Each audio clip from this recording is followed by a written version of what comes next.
Hey, welcome back to another day, another vlog. Bit of doof to start off your Monday. Hope you're all well and had a good weekend. Let me just get rid of that chair, we don't need that there. My apologies, should have got a little bit more organised. Big weekend. Where do I start? Let's start with the fact that the first week or first swing back after 3 months off, body did not like it. I think the last 3 nights I have basically fallen asleep at this desk on the table in front of my laptop. I got smart yesterday and went to bed straight away, and I just woke up an hour and a half early, or 2 hours early, and then did some work because I just cannot. They're just smashing me. You don't realise how, I guess, you get accustomed to it after a while, night shift and all that, and all the issues that brings with it. But yeah, it just crushed me. So yeah, I had to really adjust, and yeah, it was definitely unusual. You know, I don't think I've had that long off since I first started here. I think it was the last time I had such a big holiday. So yeah, it was just annoying because I wanted to do work and try and get some stuff for this next video. But I did get some work done today, or yesterday afternoon when I did wake up. I smashed out all my photos for the new video, and holy crap, bloody awesome. Big shout out I want to throw out to Nissi. That nighttime filter I bought is bloody sensational. The next video I'm doing in the process of, I've finished all the photos now. It's taken me a few days because of that sleep issue. Is Astro and Milky Way and Astro up here on site. And I've tried it up here before and I didn't really know what I was doing. All that practice at home that you've seen, and the few Astro ones I've done, ones out of Bell's Rapids, the old tree and all those other videos. This one is going to blow the socks off that. My Mundaring one, which I still haven't got to, that's going to be a pearler as well, and I hope it's as good as what these ones are. I was supposed to get that out this swing, but I didn't. But this is going to knock your socks off. I did a couple of panoramas. One is a monster that is about this, it's basically this tall. On the screen. I couldn't even fit it into my phone so I could use it to Instagram. I don't know how I'm going to put it on Instagram, but it come out absolute $1,000,000. Super excited about these photos, so that's coming. Pretty happy with that. If you haven't already seen the room video, the new room on site, well, we're in the room now. I'm going stand up. That went up, and that's been pretty positively thing. I've had a couple of comments on there, so I do appreciate that. And yeah, I hope it gives you a bit more of an idea of where we live on site and what you've got to play with if you do come to site. So yeah, it's something different. So that's going well. So yeah, I've just got to get the video, which I want to start today, and try and get the video stuff in and try and mix it all together as per normal, and hopefully maybe before I get home, or when I get home Wednesday, I can upload it or finish it off Wednesday. So shouldn't be too far away, and then once I'm home I can obviously get all my stuff back and get back on track, and we should be away. Now we did get a bit of rain here in the last couple of hours. I don't know if it's going to be enough, but if we do get some heap of rain today and tonight, I might even go out to a spot, secret waterfall that I found last week, Bob Falls. So I want to suss that out. If we do get enough rain today, it's definitely something I want to check out. Rightio, that's about it at the moment on my side. Heaps of news, heap of things I want to talk about. The Google Pixel 4a phone has been leaked out, fully leaked. The last, I think, couple of phones Google's had have been fully leaked way before their release date. $350 US, so this is a cheaper version. So if you're into Google and Android platform and you want that pure Android experience, then the Google Pixel 4a might be a good entry option for you. Rear fingerprint scanner, so yeah, it's a bit weird where the fingerprint's in the middle on the back. I don't know how good that works. I guess it all depends on how you hold your phone and if you have a cover and what covers you want to get, stuff like that. So that'll be interesting. I think they had it in the previous model, so it. Sorry, I'm just trying to get the volume right. So I'm not sure how that works, but yeah, it's still in there. It's got a tiny small camera bump, 5.8 screen, hole punch cutout for the camera on the front, so that's pretty good.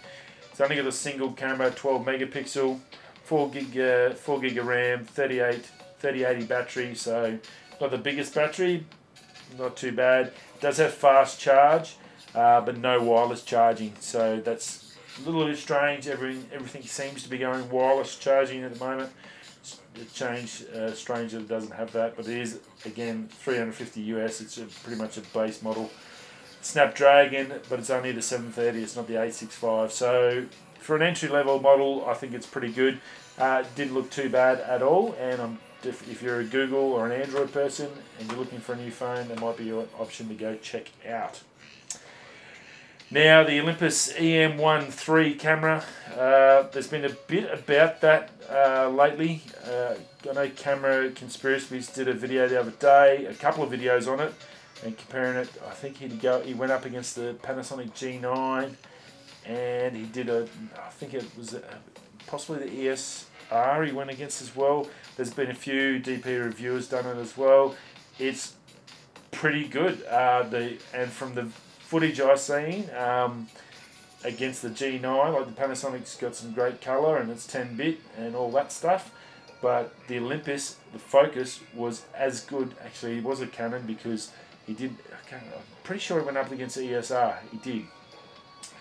The autofocus was not as good as the ESR, but not far behind it. He did some adjustments in the sensitivity and the speed. He had on 0, sensitivity changed down or up 1, I can't remember. You'll have to go watch him and check it out, but like focus was really good.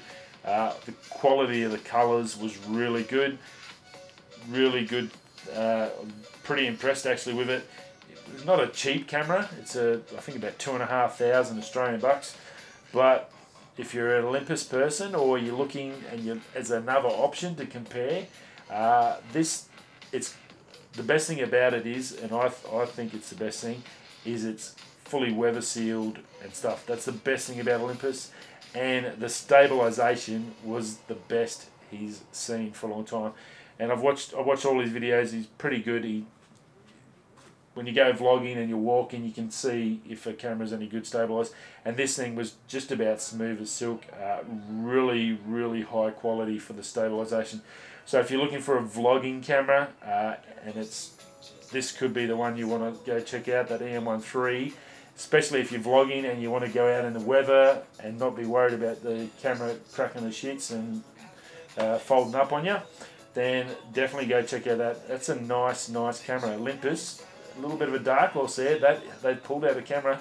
The XT4 was supposed to be the one that was sort of at this quality, but I don't think the Fuji has the same stabilisation and the same weatherproof as the Olympus, so definitely worth going and suss out.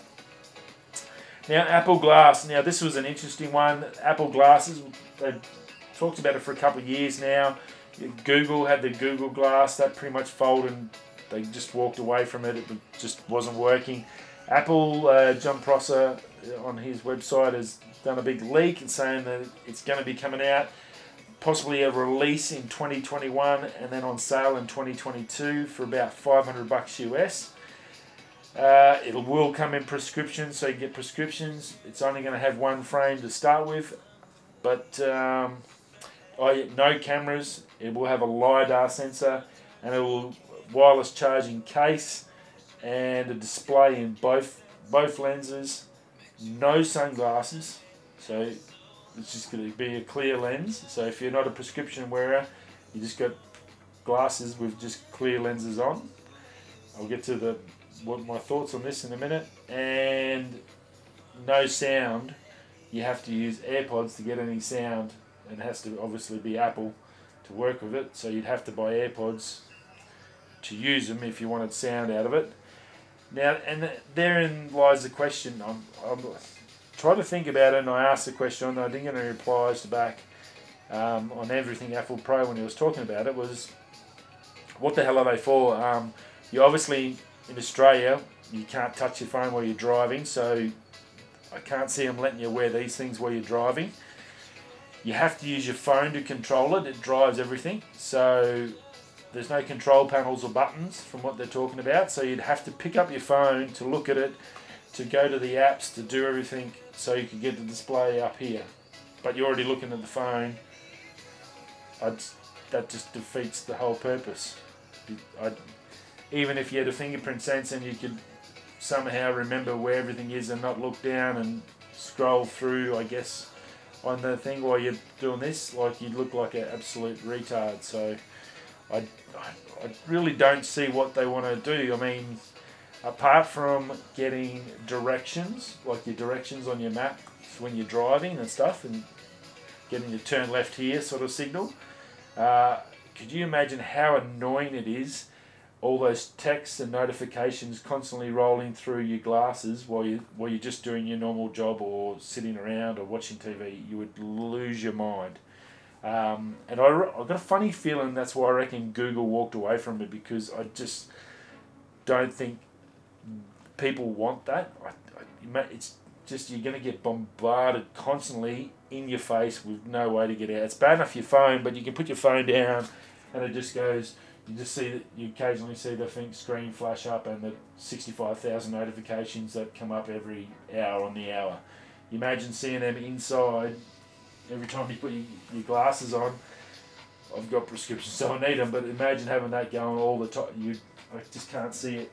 And the other thing is, people that wear glasses, they're not only glasses as prescription, but even when you wear prescriptions like myself, no one wears the same glasses as someone else. So they're going to sell Apple Glass, but it's going to look the exact same as every other single person that's got it. Now, I don't know how to say this the nice way, but I just can't see, as a fashion thing, that ain't going to fly.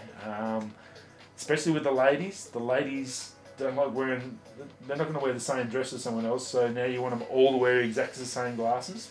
It's not going to happen. Then you got buff heads like me. You got a big head and you got small heads, so you need two different sizes of the glasses. It's I just can't see how it works, and I don't see what value you get out of it. You're not going to be able to get apps or anything up, because otherwise, like, if you're working or even if you're walking, you're going to, next minute you got things in there that block and give you vision, block your vision, then you're going to walk into stuff. So does that make sense? I don't know. It seems weird to me. I just don't see what value you're going to get out of them.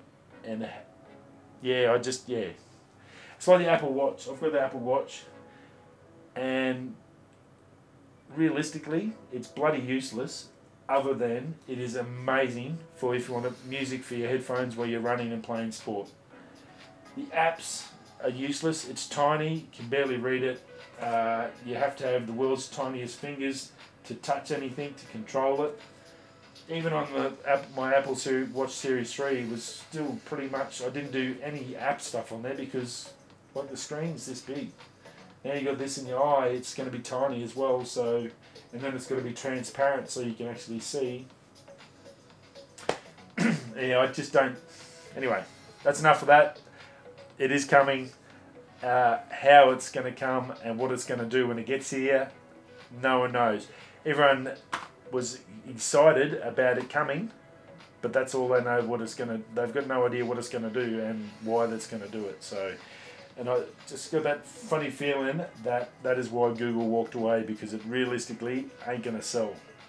Now, WWDC, that is good news. That's going to be, they've leaked, that's come out, that's been announced for June 23rd, so that's only a month away. We'll probably hear about, I guess they'll give us a rundown of how the rest of the year is going to go for Apple and stuff like that, so that's really good. We'll get to hear about what's maybe coming up in the end of the year, how they're going to do it, what sort of delays they've got. It'll be interesting to see how Tim Cook basically talks to everyone and hopefully he gives everyone a bit of an update on how they're going on and how far behind they are, and what's the program from here for this year. So that'll be really good. That's June 23rd. That'll be interesting to watch. On it, Aussie researchers at Monash. This is really good. Some Aussie researchers at Monash University. Fastest ever internet speed. Linus over at Tech Tips. Cheers for that. It was pretty cool. I read that. As soon as I sent the Aussie part, I had to go and have a look. 44 terabytes a second. That is insane.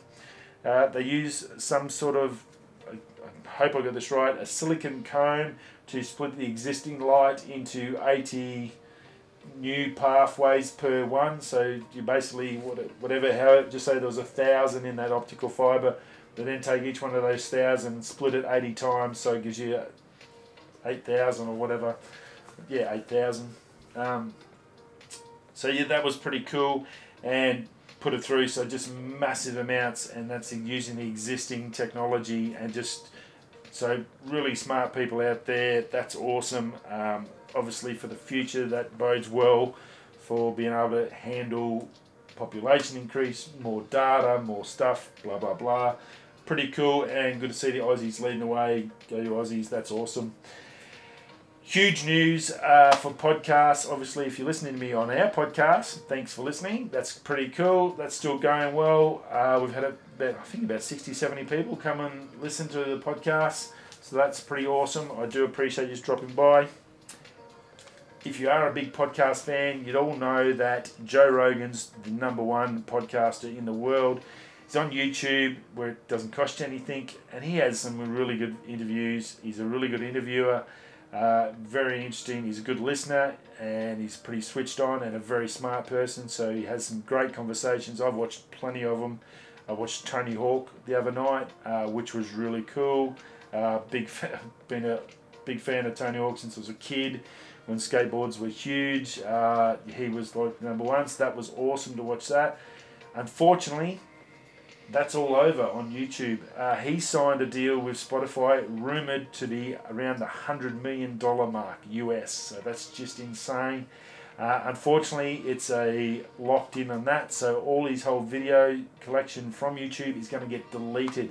So if there's one you've wanted to watch that you've been putting off, go and watch it, because pretty shortly you're going to have to pay Spotify to watch him and watch that collection.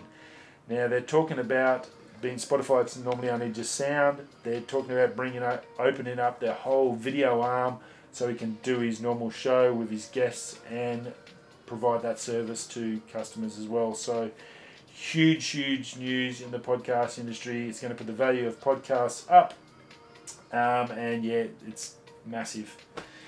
GoPro, sorry, heaps of news today. GoPro has released a little mini LED light.